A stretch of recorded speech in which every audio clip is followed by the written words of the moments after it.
What's ripening YouTube? So I'm just kind of going through my springtime cleaning here in the mango orchard. You can see my pathways are all cleaned out now. There's some bananas I forgot to pick up. Mangoes are developing. But I want to do a quick show of how I'm doing it and give you some ideas. You can see that things grow back really fast. That's just a couple days old, those cuts. So here's kind of where I've stopped, and then here's what it looked like before. So I'm going to show you what it looks like to bring that back into order. I consider it or call it a reset. I'm going to have my pathway back, and all the cover crop that's in here is going to be cut down and used to feed my bananas and sugarcane. And then I'm going to come out to these pathway sides, cut all this stuff, and even take that into the midlines.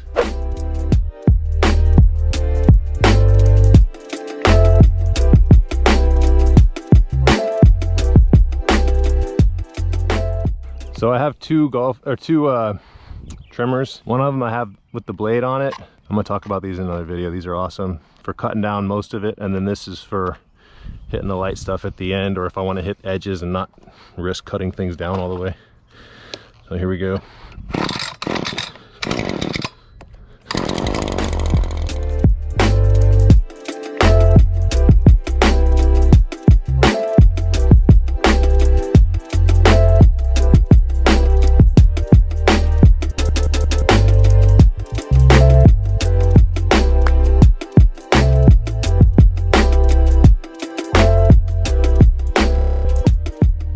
So I just finished cutting everything. Just came through it once real rough with my brush cutter blade on my weed whacker. And a couple things to remember. The reason why this is working for me is because my system is organized. So when I come through here, I don't have to worry about hitting something valuable to me, because I know where my plants are that I value. I know they're in my lines. So all this stuff that's growing in the path is either came up on its own, or it's part of the cover crop mix that I put out here a few months ago. So as we come through, you know, this is Biden's, this comes up on its own. But you're gonna see daikon radish and buckwheat and all kinds of fun stuff. So all I'm doing now is I did the big rough cut, and now I'm just putting it into my lines. So this is my midline where I got the bananas and the cane. And I had other stuff in here, but it's gone now. There's gonna be taro and stuff coming up too. All I'm doing is putting it on my beds. And this is, I call this mulching style the hot dog bun method. You'll see there's the midline, and then you just have these two kind of windrows of material on the sides. It's really convenient. Like, you know, you kind of let everything grow shaggy, and you just push it over to make your hot dog bun, and you always have somewhere to put your trimmings. Every time I prune a mango tree or prune a banana or whatever, I know where it goes. And here's, you know, there's previous levels of it in here, and we haven't had any rain in a while. But come under here, we still have nice looking soil. You know, it's not wet, like, you know, super moist, but it's good enough to keep things alive until the rains come. Hopefully we're gonna get rain this weekend. So once I have all this stuff raked over, I'm gonna come back with my string trimmer and just whip it one more time low, just because I want a nice walking surface. Believe it or not, I do like to come out here barefooted. And so if I have little sticks and twigs sticking up in the path all the time, it's not the funnest thing to walk on. So I like to come back and put everything down. Nice thing about doing the weed whacking like I'm doing, or the trimming, rather than pulling up things, is that I'm leaving all the root mass in the ground for it to decompose. Some things are going to resprout. A lot of these Bidens will probably resprout. I know there's a lot of seeds here, but I'm okay with that. I don't mind the Bidens. I know it's considered a weed to a lot of people. It does benefit the system a lot in terms of bringing in pollinators and kind of covering the ground. And what I've noticed is that in a mulch system, in a forest system, it's a lot easier to manage. Like if I do want to pull it out it comes out a lot easier than it would if it was just in like a, you know, harsh disturbed, you know, just this patch of sand or whatever. The roots tend to let go a lot easier in this kind of situation. So sometimes I will pull the bidens out of the way, like if it's just coming up right in the path and for whatever reason I want that area cleaned out, I'll just clean it out. Not a big deal. But you can see, I mean, it's not, this isn't a ton of biomass, but it's something. And it was free. Another thing that makes this really work is the equipment. I'm probably going to do a series on like food forestry equipment. I definitely have a different perspective than most of like the, you know, the permaculture purists out there. I know a lot of people don't want to use anything but hand tools, and I get that. I'm trying to produce more and do more. So if I can have the advantage of an appropriate tool, I'm certainly going to use it, and it's going to help me move my system forward. Hopefully I help encourage other people to start growing their own food and make it more feasible for them. Not everyone can physically do this, you know. It's not like, it's not impossible, but it's not like super easy to do for everybody. So if you can take advantage of tools that are out there, or repurpose tools that are, you know, maybe it's not designed for this, but it still has some capability that you can take advantage of. I don't see why you wouldn't. But yeah, some of my tools, the one I was just using was a gas powered trimmer. The reason it's gas powered is because I haven't found a really good battery one yet. I do have quite a bit of battery tools. My chainsaws are all battery powered now. I love those. If you guys are interested in that, put a comment down and I'll put it on my higher up on my list of things to talk about in a video, so I can talk about some of that equipment. I was doing that on Instagram for a little while, and I kept telling myself I was going to make YouTube videos about it, but I never got back to it, so maybe now's the time.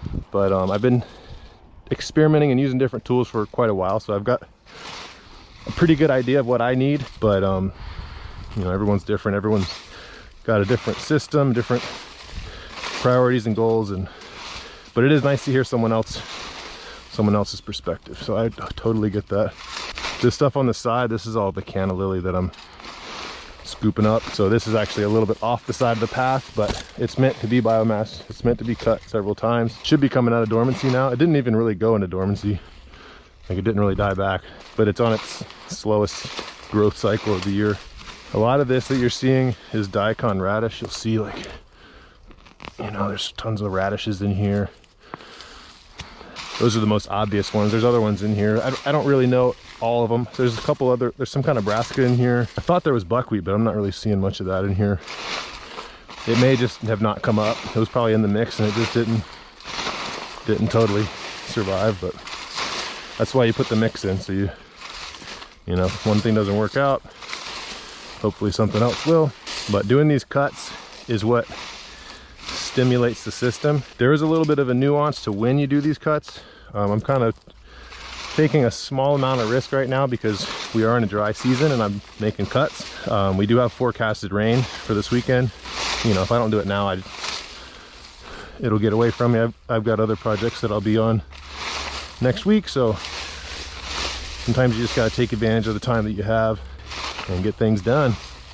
This is the kind of work you want to do early in the morning if you can, before it gets too hot. And one thing about working in a homestead environment or a food forest is trying to be smart and not do all your hardest work in the hottest part of the day or the coldest. I mean, depends on where you are. It could be the coldest part of the day you want to avoid.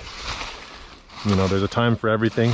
Middle of the day is probably not the best time to be out here schlepping around. I'm doing this video a little longer on purpose. I'm curious to see what you guys think about kind of, you know, the POV and the kind of like the I don't know, it's not really like a day in the life, but like kind of more what it looks like while you're doing the work. Some people like it, some people not.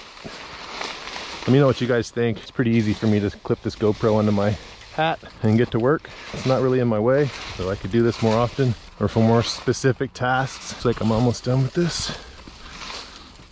These mangoes are in the way. That's a good thing. All right, so I'm gonna go get the whip and knock everything down one more time, do one last rake, and then the next thing will be to prune the other side and drag the material across. The reason I'm not putting anything on my mangoes is because I just remulched them in the fall. You can see there's tons of wood chips on them, and I just don't need to feed them anymore. They're totally happy right now. Mangoes are pretty tough as it is, and I'm definitely spoiling mine with all the wood chips, but they seem like they're responding pretty well.